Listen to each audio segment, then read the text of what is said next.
Breaking news చూస్తున్నాం. YCP నేత Mithun Reddy నివాసాల్లో SIT తనిఖీలు చేపట్టింది. హైదరాబాద్, బెంగళూరు నివాసాల్లో ఏకకాలంలో తనిఖీలు చేస్తున్నారు. ఇదే అంశంపై మరింత సమాచారం మా ప్రతినిధి ప్రసాద్ అందిస్తారు. ప్రసాద్, సుమిత్ర మద్యం కుంభకోణం కేసులో ఏకోరు నిందితులుగా ఉన్న వైసీపీ ఎంపీ మిథున్ రెడ్డి నివాసంలోనూ అదేవిధంగా ఆయన కార్యాలయంలో కూడా చిత్తూరు సోదాలు నిర్వహిస్తా ఉన్నారు. ఒక ప్రత్యేక బృందాలు ఏర్పాటు చేసి ఈ కేసులో కీలకంగా వ్యవహరించారని భావిస్తున్న నేపథ్యంలో అంతేకాకుండా గత ప్రభుత్వంలో సీఎం అత్యంత సన్నిహితంగా మెలిగి మద్యం కుంభకోణానికి సంబంధించిన డబ్బుల లావాదేవీలు కూడా మిథున్ రెడ్డి పాత్ర పెంచుతూ ఉందని ప్రజలు ఆయన అతని అరెస్టంలో రిమాండ్ కోర్టుకి మొత్తం వివరాలుగా అందజేశారు.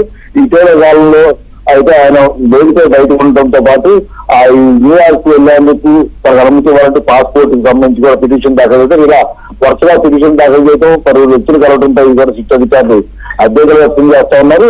ప్రధానంగా ఈ పరిణామాలు పరిశీలిస్తే తప్పకుండా మద్యం కుంభకోణంలో గతంలో ఎవరైతే వ్యక్తులు సన్నిహితంగా ఉన్నారో వారితో మంత్రాలు జరుపుతున్నారని, అదే లావాదేవీలకు సంబంధించి పక్కదారి పట్టించేందుకు ఆ ప్రయత్నాలు చేస్తున్న కూడా చుట్టూ బలంగా భావిస్తుంది. ఎందుకంటే ఈ మనం కూడా చూసాం, వెంకటేష్ నాయుడు భార్య కట్ల మూటలో డబ్బులు కట్టలు లెక్కించిన వీడియో వైరల్ అయిన నేపథ్యంలో మిథున్ రెడ్డి కూడా ఏమైనా కేసులు రాయించడంతో పాటు చాలా మంది ఇందులో ప్రముఖంగా వ్యవహరించారు.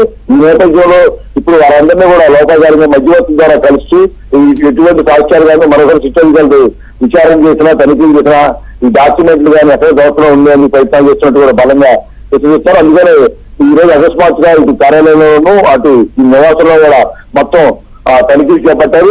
మద్యం కుంభకోణానికి సంబంధించి అదేవిధంగా గతంలో లావాదేవీకి సంబంధించి పలు రికార్డులు కూడా స్వాగతం చేస్తున్నట్టు తెలుస్తా ఉంది. ఇలా అతనికి సంబంధించిన కంపెనీ కూడా ఈ మద్యం కుంభకోణం తర్వాత 5 కోట్ల రూపాయల పెట్టుబడులు వచ్చాయి. ఆ 5 కోట్లు కూడా ఏ విధంగా వచ్చాయి, ఎవరి ద్వారా వచ్చాయి అంశాలపై కూడా కొంత సమాచారం సేకరించారు.